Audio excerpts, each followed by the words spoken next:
Eh, Le damos gracias a Dios porque el Señor nos ayuda para que bendigamos a los santos con su palabra. Aquí estamos para continuar considerando al rey Ezequías.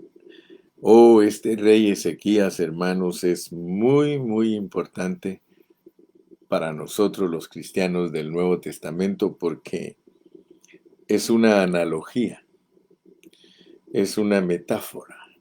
A nosotros nos debe de llamar mucho la atención que todo lo del Antiguo Testamento, Dios lo escribió en esta manera y se refiere a toda la historia. O sea que Dios tiene registrada toda la historia de sus siervos en el Antiguo Testamento. Y el Antiguo Testamento nos sirve para entender el Nuevo Testamento. Dicho en otras palabras, si quisiéramos ponerlo en una forma práctica, todo el Antiguo Testamento son fotografías de algo que Dios nos quiere comunicar. En inglés hay un dicho que dice, a picture, a picture is better than a thousand words. Una fotografía es mejor que 1000 palabras. Si a nosotros nos piden favor de que vayamos a recoger a un hermano al aeropuerto y nos dan todas las descripciones de él, nos dicen es así, es asá, tiene este color, no tiene pelo, es de tal estatura. Nosotros apuntamos todos los detalles, pero es más fácil si nos dan una fotografía y nos dicen, este es el hermano que tú tienes que ir a recoger al aeropuerto. Entonces tú con la foto lo encuentras muy fácilmente. Así está escrita la Biblia, con fotografías en el Antiguo Testamento y palabras en el Nuevo Testamento. Entonces, hermanos, nosotros tenemos que orar y tenemos que pedirle a Dios que nos dé el entendimiento en las fotografías, que podamos identificarlas y encajarlas con las palabras. Así que, gracias a Dios que tenemos este método, porque este es un método y lo diré 1000 veces, se llama axiomática. Es la ciencia de interpretar las figuras de la Biblia. Ayer comenzamos a tocar las profundidades de Segundo de Crónicas 29. Y yo les dije, ¿conocen ustedes esta versión de la Biblia? Porque siempre los estudiantes quieren buscar las mejores versiones de la Biblia para entender lo que Dios les enseña. Pero resulta que este método de axiomática es mucho más profundo y más práctico y más sencillo para entender la verdad que estarla buscando escondida en la letra. Fíjese, esta fotografía de Ezequías. Ayer mencionamos que su papá cerró. Si usted lee en el 24-28, Acaz dice, además de eso, recogió Acaz los utensilios de la casa de Dios y los quebró, y cerró las puertas de la casa de Jehová, y se hizo altares en Jerusalén en todos los rincones. Quiere decir entonces que esta fotografía de Acaz nos muestra que los utensilios de la casa de Dios, los vasos, las vasijas, los utensilios, todos ellos en el Nuevo Testamento representan gente. Quiere decir que la gente que Dios tiene en su casa, porque son los utensilios, son los hermanos, son los que ministran en la casa de Dios, que en el Nuevo Testamento es la iglesia, o sea que usted tiene que ver en esta foto la iglesia de Dios del Nuevo Testamento. porque en el Antiguo Testamento la casa de Dios era el templo físico, pero en el Nuevo Testamento es el cristiano, el cuerpo de Cristo, la iglesia, ese es el templo. Nosotros somos el templo, nosotros somos la casa de Dios, por eso lo dice Hebreos 3:6. Pero Cristo sobre su casa, la cual casa somos nosotros. La casa de Dios en el Nuevo Testamento no es nada físico. Por eso tenemos que sacar de nuestra mente la idea de que cuando decimos voy a ir a la iglesia, estamos hablando del lugar de reunión. No, no, no. Nosotros somos la iglesia, somos individuos. Y aún eso de la iglesia, no cualquier persona es la iglesia, sino que hay que analizarlo a la luz de la palabra de Dios, porque iglesia es todo aquel que tiene a Cristo en su espíritu. Ese es iglesia, porque el que no es de Cristo no lo tiene a él adentro, por lo tanto no es el templo de Cristo, no es la casa de Dios. Quiero que por favor me pongan mucha atención en este día, porque la enseñanza es muy práctica, pero es profunda. Entonces vemos pues que Acaz, que fue el papá de Ezequías, él dice que recogió los utensilios de la casa de Dios y los quebró. Esa es una fotografía de un rey del Nuevo Testamento que no sabe darle la importancia a los utensilios que están en la casa de Dios. Hablando en plata pura, un pastor que no le da la importancia a los vasos que tiene Dios en su iglesia. Esto es profundo, hermano, y esto es delicado, y esto es algo que nosotros debemos de tomarlo muy en serio, porque Dios nos va a hablar a través de estos pasajes de la manera que nosotros tenemos que administrar su iglesia. Fíjese que Moisés fue fiel, así lo dice Hebreos. A la verdad, dice Moisés, fue fiel en la casa de Dios. Moisés fue fiel a una casa física, mientras que nosotros tenemos que ser fieles a una casa espiritual. Rompió, quebró los utensilios de la casa de Dios y cerró las puertas de la casa de Jehová. ¿Quién es alguien que cierra? Si usted está entendiendo la palabra de Dios, ¿quién es alguien que cierra las puertas de la casa de Dios? ¿Quién es alguien que cierra las puertas de la iglesia? No estoy hablando de la iglesia física, cerrando puertas de la iglesia espiritual. Todos nosotros sabemos que las puertas sirven para entrar y para salir. O sea que, gracias a Dios que en el estudio de la palabra nosotros lo hacemos muy hermenéuticamente. Si usted quiere saber cuál es la puerta de la iglesia, usted tiene que ir a Juan capítulo 10 y ahí encuentra que la puerta de la iglesia es Cristo y que la iglesia tiene puertas para entrar y para salir. O sea que espiritualmente hablando, uno se refugia en la casa de Dios cuando entra, pero luego cuando sale de la casa de Dios, uno sale para dar testimonio, uno sale para ir y enseñar lo que adquiere adentro de la casa de Dios. Esto es algo así como cuando Moisés subió al monte y que estuvo con Dios, y que cuando estuvo con Dios por 40 días y 40 noches, él bajó a saludar al pueblo, pero él venía lleno de la gloria de Dios, por lo menos de su rostro. Nos muestra que Moisés, de acuerdo a la ley, su rostro brillaba.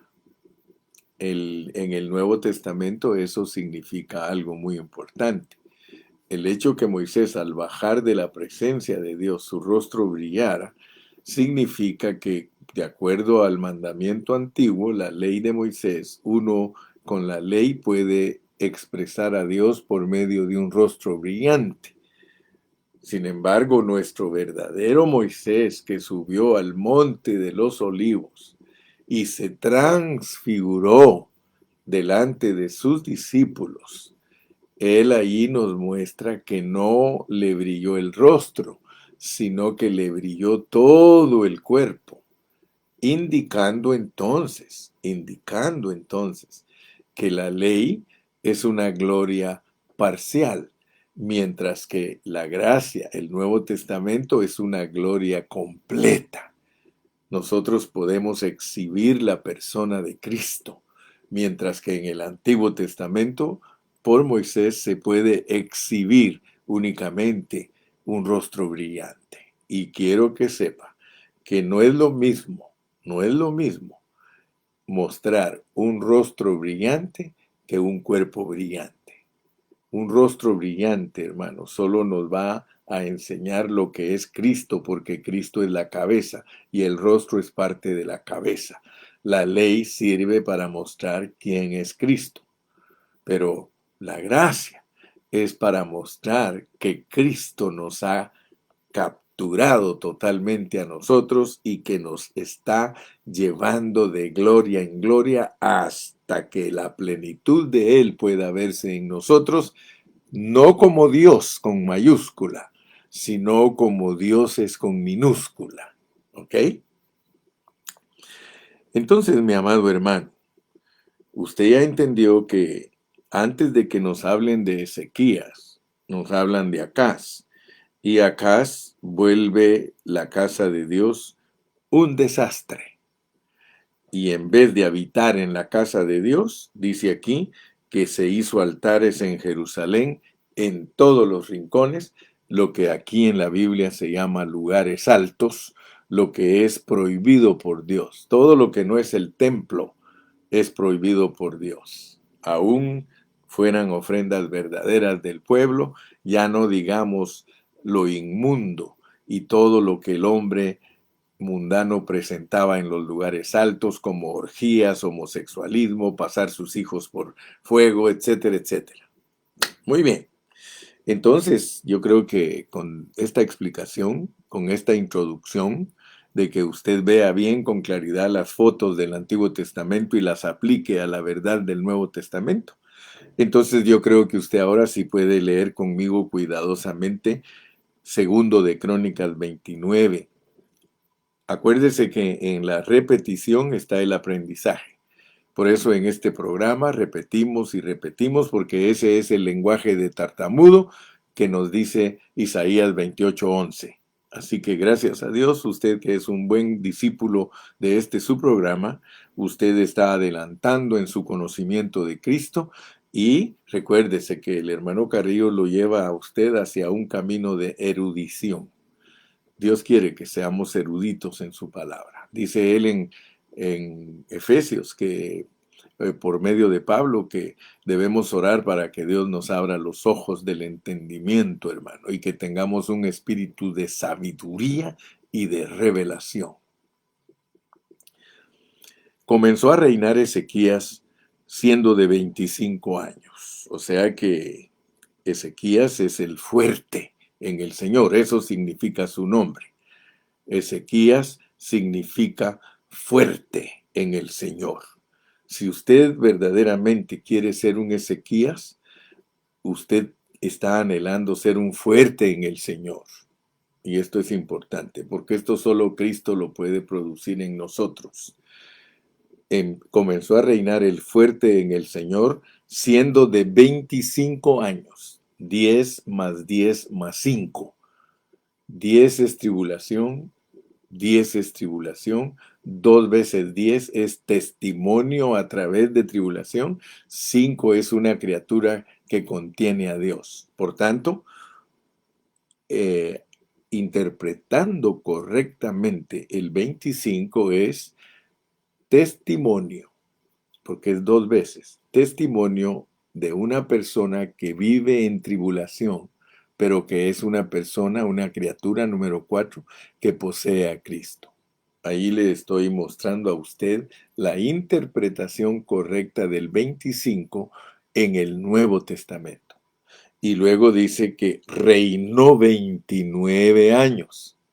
Ya el 10 usted lo sabe interpretar. 10 en la Biblia es prueba de tribulación. 2 veces 10 es testimonio a través de tribulación. Nosotros en el mundo tendremos aflicción, pero no tengamos temor. Dice que el Señor ha vencido al mundo, así que solo somos testimonio de Dios a través de vidas sufrientes. Hermano, aunque tenemos bendiciones muchas veces gloriosas, económicas, de casa, de carro, pero eso no nos quita la aflicción. Nosotros pasamos por aflicción. En realidad, vivir en esta tierra, hermano, es vivir en aflicción. Pero el 29 es 10 más 10 más 9. Y el número 9 significa el Dios triuno en resurrección. Es una interpretación de Dios en el Nuevo Testamento: Padre, Hijo y Espíritu. Ellos son tres, ¿sí? En uno. Entonces es el Dios triuno en resurrección. Entonces nosotros, de la única manera que somos los fuertes, que somos el testimonio en tribulación como criaturas que tenemos a Cristo, y somos el testimonio del Dios triuno procesado en resurrección, nosotros entonces podemos decir que estamos llenando los requisitos para ser los Ezequías. Ahora bien, dice, en Jerusalén. En Jerusalén es en la iglesia. Jerusalén es la iglesia, Jerusalén es el monte de Sión, Jerusalén es el lugar de Dios, es la habitación de Dios, es la ciudad de Dios, es la nueva Jerusalén al final de la Biblia. Entonces, mi querido hermano, qué precioso es esto, ¿se da cuenta? Somos esas personas con todas estas cualidades que son los Ezequías y que tenemos una madre. Tenemos una madre. O sea que nosotros venimos a ser Ezequías porque alguien nos produjo a nosotros y fue una madre. Ahora, ¿cuál fue la madre que nos produjo a nosotros, hermano? Lo dice claramente Hebreos. Dice que nosotros, nuestra madre es la nueva Jerusalén. Usted se da cuenta entonces que aquí hay una fotografía extraordinaria, hermano, de lo que es la iglesia, con sus Ezequías, una composición de Ezequías, de 25 años, de 29, de Jerusalén, y que su mamá se llama Abías, y su mamá Abías significa la voluntad de Dios. Mi madre y mis hermanos son los que hacen la voluntad de mi Padre que está en el cielo. Hagámoslo práctico. Si nosotros queremos producir Ezequías, porque no solamente somos Ezequías, sino que tenemos que producir Ezequías. Un Ezequías produce Ezequías. Cristo produce Cristos. Cristo produce gente ungida. Nosotros somos producto de Cristo. Cristo es nuestra mamá y nosotros nos volvemos la mamá de Él. Mire, el mensaje se hermetiza, se vuelve algo hermético, hermano. Por eso la palabra hermenéutica significa interpretar Biblia con Biblia. Estamos haciendo un hermetismo. Estamos haciendo algo hermético, algo precioso, que no hay para dónde, hermano. Entonces la mamá Abías, que es la voluntad de Dios, que viene de un Zacarías, que es uno que es experto en los asuntos divinos. Entonces aquí hay una responsabilidad muy grande, hermano, porque por medio de Ezequías se conoce el liderazgo de la vida de la iglesia, el liderazgo del templo, que Cristo es la cabeza y la iglesia es el cuerpo. Aquí está incluido todo. Aquí está la cabeza y aquí está el cuerpo, porque todo lo que es Jerusalén, Jerusalén es la ciudad de Dios, y la ciudad de Dios es una figura para entender que allí está Cristo y la iglesia. Por eso usted puede leer al final de Apocalipsis, dice, el espíritu y la esposa dicen, ven Señor Jesús, porque donde está la ciudad de Dios, allí está Dios y ahí está su pueblo. Muy bien. El versículo 2 dice que ese versículo 1 es hacerlo recto ante los ojos de Dios, pero nos incluye otra vez a Cristo. Dice, hacer lo recto ante los ojos de Dios conforme a todas las cosas que había hecho David, que es la fotografía de Cristo. Entonces, volvemos a decir que este pasaje es hermenéutico, es hermético, no tiene pierde, no hay vuelta de hoja, decimos nosotros los mexicanos, no hay vuelta de hoja. Dice, e hizo lo recto ante los ojos de Jehová conforme a todas las cosas que había hecho David su padre. Significa entonces que la medida para esta parte hermenéutica de estos dos versículos, la medida es Cristo. En el Antiguo Testamento la medida era David, porque era el hombre conforme al corazón de Dios, y todo el que hiciera las cosas a la medida que las hizo David, la promesa de Dios lo alcanzaba y lo preservaba. Gloria a Dios. Lo mismo es con nosotros. Si nosotros hacemos todas las cosas de acuerdo a la medida del varón perfecto, de acuerdo a la estatura del varón perfecto, de acuerdo a la pureza de Cristo en nosotros, entonces nosotros estamos aprobados por Dios. Atención, atención, porque esto se va metiendo poco a poco. ¿Cuándo debe de suceder en nosotros estos versículos 1 y 2? ¿Cuándo los podemos ver hechos una realidad en nosotros? Porque quiero decirte, yo te estoy hablando de realidades, porque antes de Ezequías está Acaz y ese éramos nosotros. Antes de Ezequías está Acaz y ese éramos. O escúchame bien, estoy diciendo éramos. Nosotros éramos Acaz, hermano, antes de venir a ser Ezequías. Y esto es muy importante, ponle atención, porque si tú sigues siendo Acaz en la vida de la iglesia, hermano, tú estás totalmente fracasado. Y esto no es juguete lo que estoy hablando, no son locuras. Bueno, a lo mejor buenas locuras, ¿verdad? Pero esto que estoy hablando, hermano, debe de abrir tu entendimiento, porque hoy muchos nos pasa lo que dice Isaías 1. Ayer lo toqué y quiero volverlo a tocar hoy. Vamos a Isaías 1, porque es muy importante que tú comprendas esto, porque hay muchos hermanos que tienen años de ser cristianos, tienen años de que Dios los declaró reyes y todavía viven como Acaz.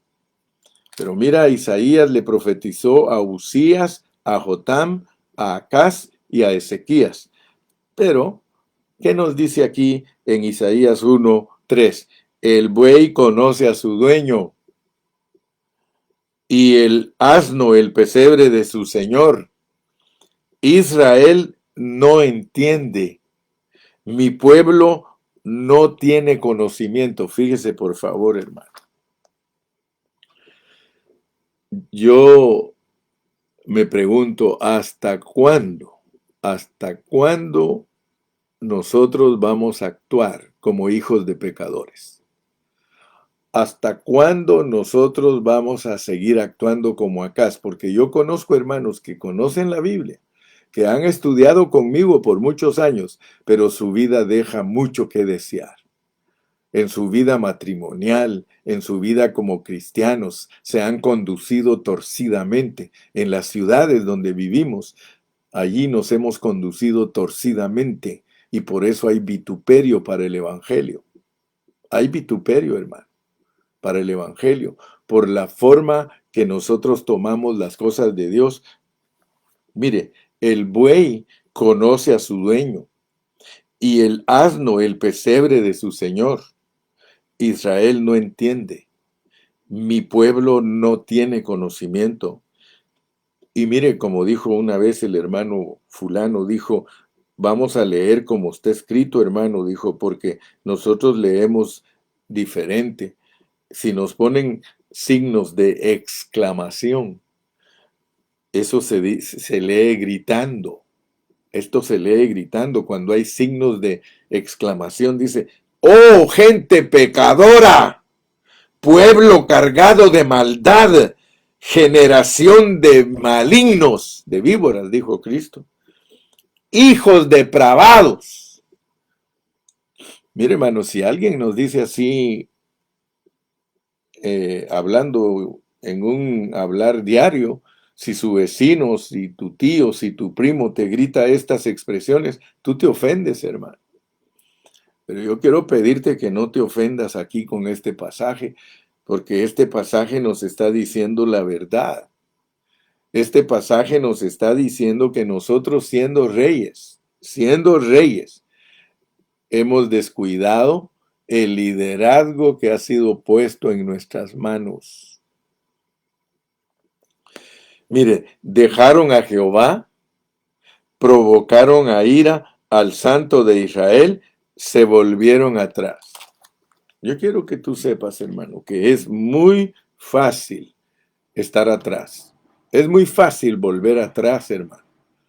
Los quehaceres de la vida diaria de tu relación con tus hijos, los afanes de este mundo, todo eso, hermano, te hace volver atrás. Si no tienes cuidado, uno vuelve atrás muy fácilmente, hermano. Estas lecciones son objetivas, pero se deben de volver subjetivas. Mira, dice, en el primer año de su reinado, en el mes primero, abrió las puertas de la casa de Jehová y las reparó. Tú ya comprendiste que nosotros somos no solamente reyes, sino que también somos sacerdotes. En el Antiguo Testamento, el rey era el hombre político, era el hombre puesto para gobernar. Eran los encargados del gobierno, eran encargados del Estado, eran encargados de la República. Ellos eran los jefes políticos. Gracias a Dios que ahora que estuve en Ecuador les estuve hablando de que no es malo que nos guste la política. Lo malo es participar de la política corrupta, porque los mejores políticos van a ser los vencedores del Señor, porque van a reinar con Cristo en el milenio y van a gobernar políticamente, pero debido a que en el Nuevo Testamento nosotros somos reyes y sacerdotes, nosotros vamos a tener una doble función. El rey en el Antiguo Testamento solo actuaba políticamente y tenía que adherirse, acogerse a el liderazgo espiritual.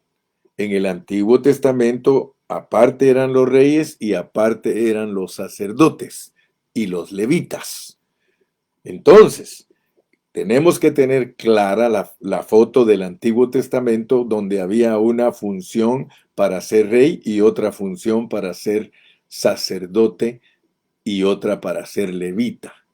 Y cuando estudiamos números, estudiamos también acerca de los que querían ser nazareos, que cuando falla el sacerdocio y el levita, o sí, cuando falla el sacerdocio de Aarón y el servicio de Leví, Dios levantaba nazareos, que esos no tenían que ser de ninguna tribu ni con ninguna sucesión hereditaria.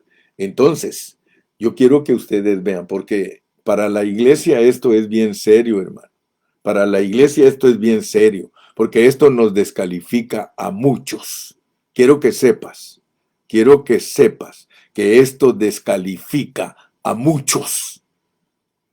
Hay muchos que se creen pastores, hay muchos que se creen líderes, pero de acuerdo a estos pasajes, si no tenemos cuidado, estamos operando descalificadamente.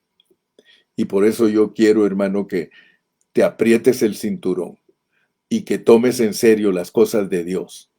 Porque yo te digo una cosa, como pastor, el hermano Carrillo, a mí me da tristeza cuando me vienen a decir cosas de los pastores. Y a ti te debe de dar tristeza si te dicen cosas mías.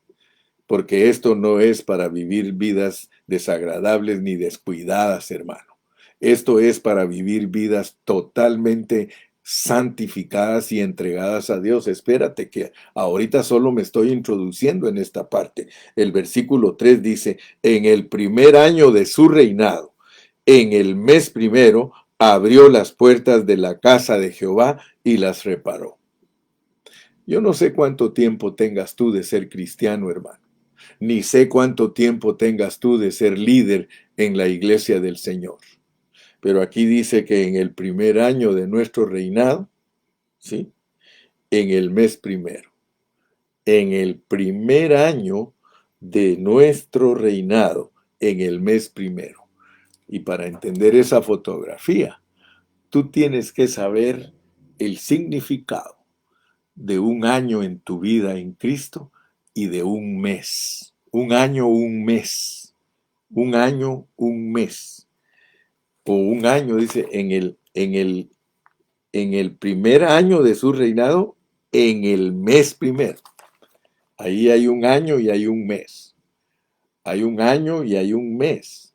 O sea que Dios te está marcando que para ser uno, un Ezequías verdadero, un Ezequías real, un Ezequías que llena estas características, desde que te convertiste al Señor el primer año, cuando ya tenías un año de ser cristiano, Dios quiere ver estas características.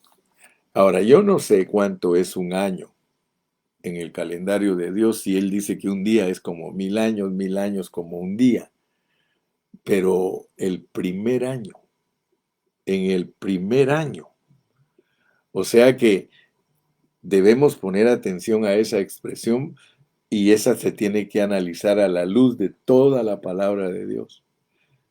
¿Qué usa Dios o qué hace Dios en los años? ¿Qué es lo que produce Dios en nosotros en los años y los meses? Y ya lo tocamos en otras oportunidades y lo vamos a volver a tocar.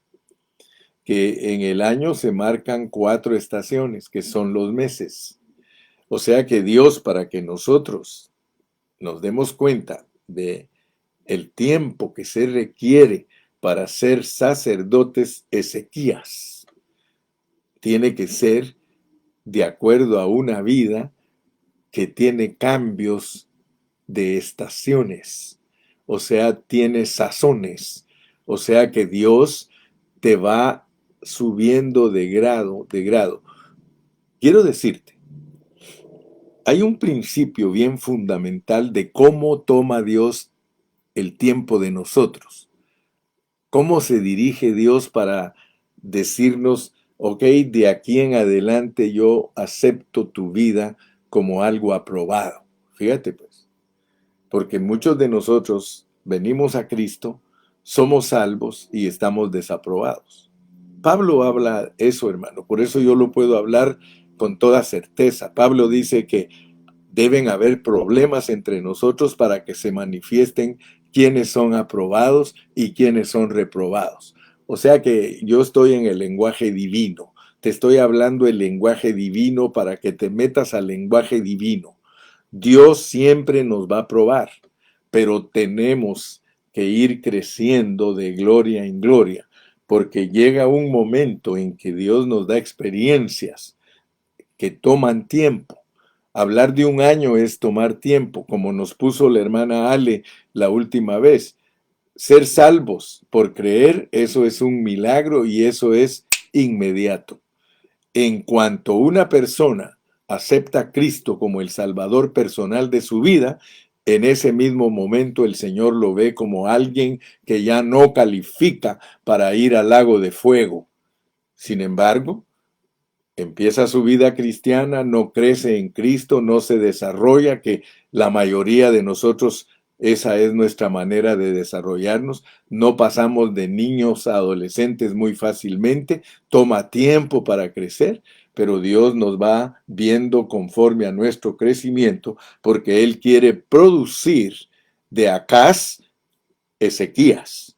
O sea que no hay pecado que seas Acaz por un tiempo, hermano, pero no puedes conformarte y seguir siendo el Acaz toda la vida, todo el tiempo, hermano, y que se quejen de ti todos los hermanos y que no te reúnes en la iglesia. Ok, Dios te tolera hasta cierto punto, pero llega un momento que el Señor te va a sacudir, hermano, y te va a decir, bueno, ¿qué pasa contigo, hermano? ¿Qué pasa contigo, hijo? ¿Qué pasa contigo que yo no veo ningún crecimiento ni veo que tomes toda tu responsabilidad como un Ezequías? Sigo viendo en ti a Acaz, pero yo no quiero a Acaz, yo quiero Ezequías. Entonces, amado, volvamos pues. Dice, en el primer año de su reinado, en el mes primero, abrió las puertas de la casa de Jehová. ¿Te acuerdas que Acaz la cerró? Dicho en otras palabras, cuando nosotros somos personas que impedimos a los hermanos que entren al templo, impedimos que los hermanos vivan la vida de la iglesia, nosotros cerramos la puerta, ¿sí? Nosotros cerramos las puertas. Mire, a veces muchos hermanos ni siquiera se han dado cuenta que ellos son acá y que le han cerrado la puerta al templo. Les han cerrado las puertas al templo. Dicho en otras palabras, acá, hermano, no le importó la iglesia, quebró los vasos, cerró las puertas, dijo, no más iglesia. No. Mire, hermano, esta actitud muchos hermanos la tienen. Y por eso le digo, examina estas fotografías, porque si las examinas cuidadosamente, tú te vas a dar cuenta que tú has cerrado las puertas. ¿Cuántos de ustedes les cuesta ir a la reunión? ¿A cuántos de ustedes les es difícil ir a la reunión? Siempre tienen excusas, siempre hay excusas para no estar en la reunión. Fíjate que cómo nos pone la fotografía en el Antiguo Testamento. Yo me alegré con los que me decían, a la casa de Jehová iremos. Ellos eran una casa literal. Nosotros somos una casa espiritual, pero toda esa fotografía es aplicable a nosotros. Cuando tú, querido esposo, cuando tú, querida esposa, que son los encargados del hogar, ustedes se vuelven flojos y ustedes no atienden, son haraganes para las reuniones, no esperen que sus hijos vayan a ser unas personas bien devotas a la iglesia y que amen la iglesia y que busquen la iglesia. No, señor. Serán igual que usted, hermano. Y serán las personas que cierran las puertas a la vida de la iglesia. Y esto es más profundo de lo que estoy hablando, hermano, porque abrir las puertas de la vida de la iglesia es entender lo que es la iglesia. Tristemente hay muchos hombres que no saben ni siquiera lo que es la iglesia. Cuando yo oigo testimonios de gente que dice, a mí nadie me habló de Cristo, por eso no necesito ir a ninguna iglesia. Así dicen, fíjese. Pero gloria a Dios a aquellos que dicen, a mí Dios me habló, a mí Dios me hizo sentir que me tengo que ir a reunir. Hermano, el concepto de reunión no lo tienen muchos bien claro, hermano. No dejando de congregarnos como algunos tienen por costumbre. O sea que hay hermanos que usted los va a encontrar y le van a decir a usted, a mí nadie me evangelizó, a mí en mi cuarto ahí se me presentó Dios y por eso yo no tengo necesidad. Además, esos pastores y esos líderes son así y son asá y en vez de entender lo que es la iglesia, se ponen a criticar. Hermano, el Señor tiene aquí epístolas de Pablo, de Pedro, de Juan, que todas ellas sirvieron para regular a la iglesia. Todas ellas sirvieron para que los hermanos aprendan a servir en una forma correcta, hermano. Sí, dice, mire, hermana Blanca dice, yo hermano pongo excusas, pero en el Señor Jesús lo estoy entendiendo. Lo importante, y Dios me está hablando. Sí, hermano. Dios tiene que hablarnos, hermano. Dios tiene que hablarnos. Si tú me escuchas a mí todos los días, pero Dios no te habla y no cambias de vida y no se ven en ti las estaciones, no se ven en ti los cambios, no se ve en ti el año, no se ve en ti el mes, hermano. Yo no estoy diciendo que no eres salvo. Yo no estoy diciendo que no eres hijo de Dios. Si eso es una dádiva, hermano. Ese es un regalo de Dios. La salvación dice que no es por obras para que nadie se gloríe. Pero Dios no solamente te ha llamado para que seas salvo, Dios te ha llamado para que reines con Él, para que heredes el reino, para que entres al reino, para que gobiernes con Él 5 ciudades, 10 ciudades. Dios está llamando a sus reyes y sacerdotes a un servicio genuino, a un servicio de altura, a un servicio, hermano, que no es cualquier cosa. Hermano, yo no quiero estar reprobado. Procura con diligencia presentarte a Dios aprobado. Procura con diligencia presentar. Mire, aquí hay diligencia. Para salvarse no hay diligencia, hermano. Para ser cristianos y ser salvos, para eso no hay que ser negligentes. Para eso el único requisito es ser diablo, estar en muerte, para que le den vida a uno. Pero para ser reyes y sacerdotes, hermano, para eso, procura con diligencia, procura con diligencia. Mira, desde el momento que estás reunido con los santos, tienes que estar procurando con diligencia. No tomes livianamente las reuniones. Ah, sí, otra vez a cantar. Oh, sí, ahora el hermano Pancho va a cantar otra vez. Y, ay, ¿por qué metí a los de Ocotlán, verdad? Bueno, no es así, hermano. No es así. No es así. Es una vida alta, es una vida altísima, es una vida, hermano, con una responsabilidad profunda, es una vida, hermano, preciosísima en Cristo. Dime si no es cierto, hermano. Mira cómo dice el versículo 4. Mira cómo dice el versículo 4. E hizo venir a los sacerdotes y levitas. Fíjate pues. Primero uno es rey. Pero uno como rey está encargado en el Antiguo Testamento de desafiar al liderazgo que trabaja junto con nosotros. Eso si fuéramos del Antiguo Testamento. Pero en el Nuevo Testamento nosotros somos los reyes y nosotros somos los sacerdotes. Entonces aquí, hermano, el asunto se pone serio. E hizo venir a los sacerdotes y levitas y los reunió en la plaza oriental. Con eso voy a terminar hoy.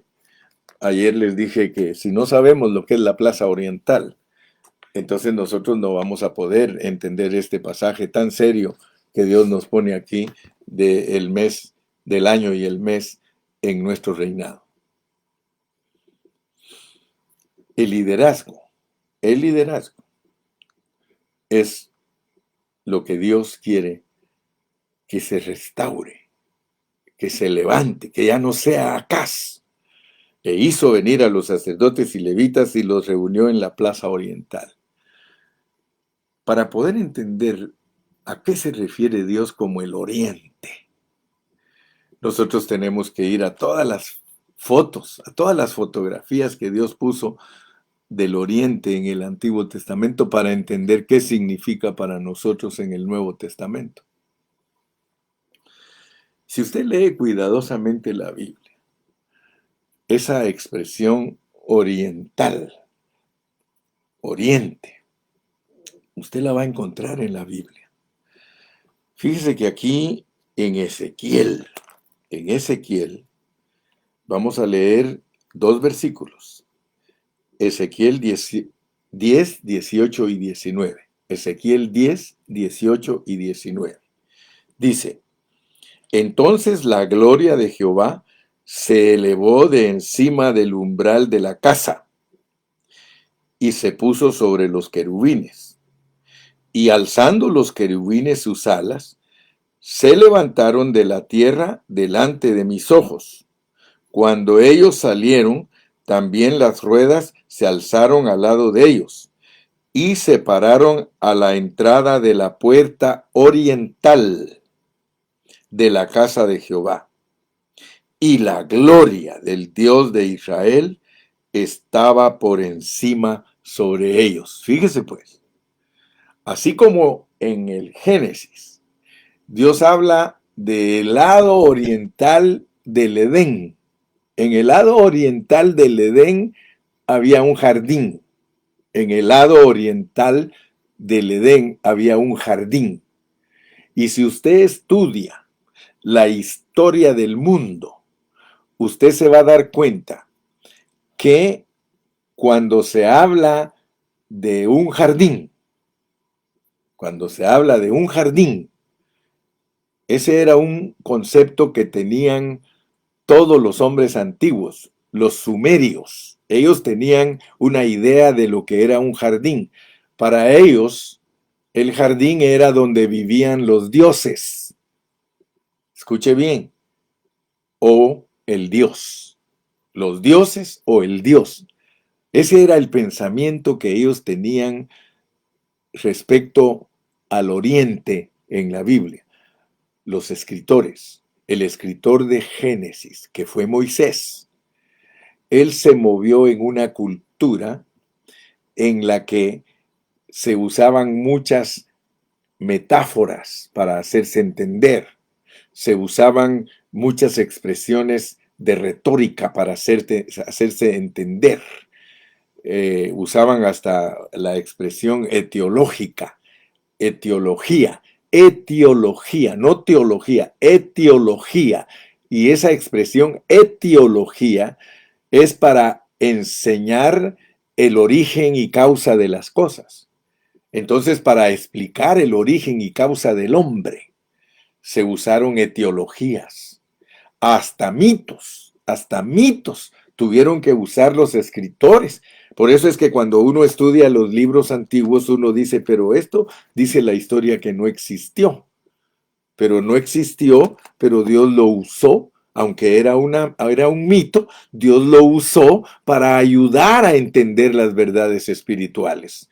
Entonces, mi punto es este, que traer a los líderes a la plaza oriental es traerlos a la puerta oriental, es traerlos a la presencia de Dios. Y voy a leer otro versículo para que usted vea que no estoy alterando nada, ni estoy estirando nada, sino que estoy basado en la palabra del Señor. Mire, en Ezequiel capítulo 28, leamos del versículo 11 en adelante. Vino a mí palabra de Jehová diciendo, Hijo de hombre, levanta endechas sobre el rey de Tiro, y dile, así ha dicho Jehová el Señor, tú eras el sello de la perfección, lleno de sabiduría. Fíjese, lleno de sabiduría. Pero si leemos desde el versículo 1, para entender mejor, mire cómo dice el 28:1. Vino a mí palabra de Jehová, diciendo, Hijo de hombre, di al príncipe de Tiro, así ha dicho Jehová el Señor, por cuanto se enalteció tu corazón y dijiste, yo soy un Dios.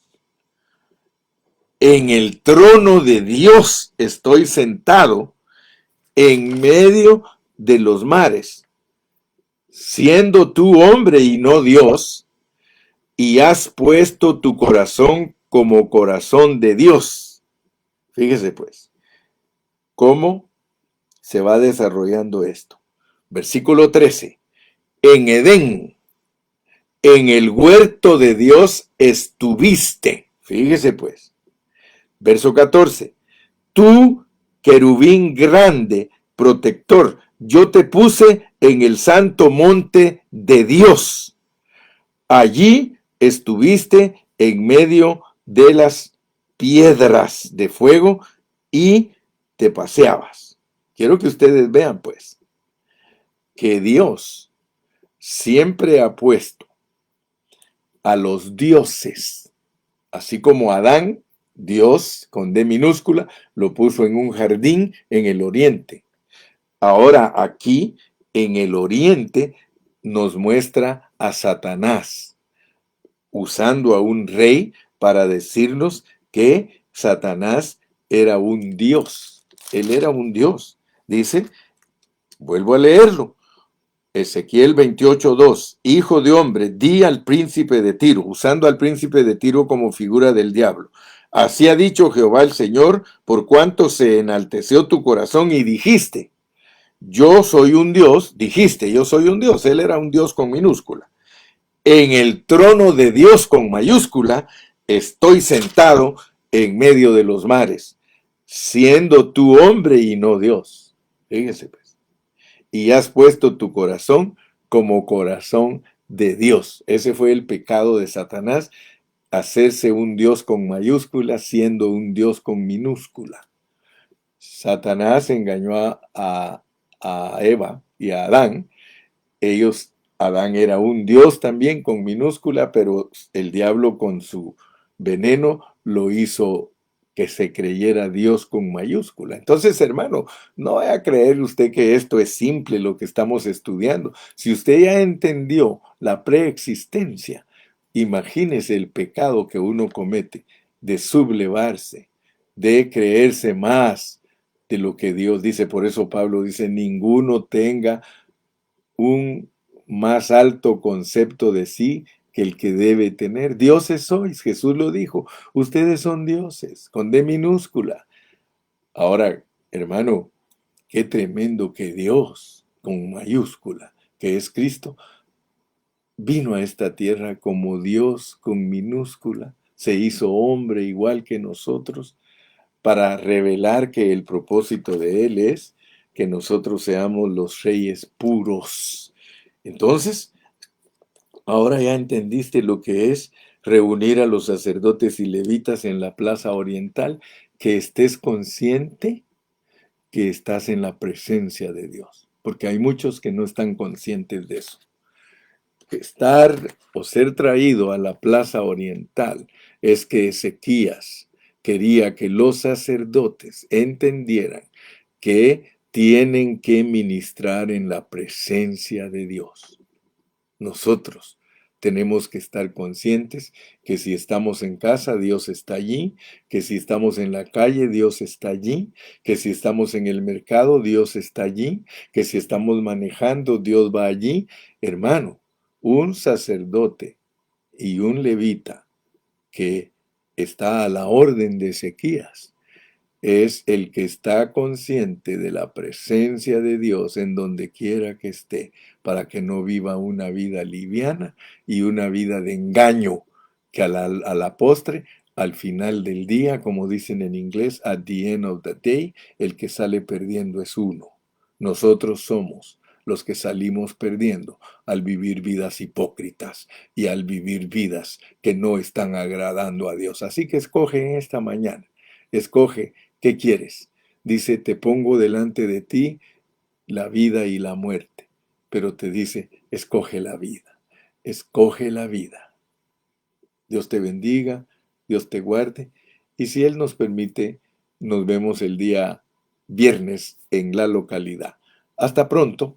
Despídete, hermano. Dios te bendiga y te guarde.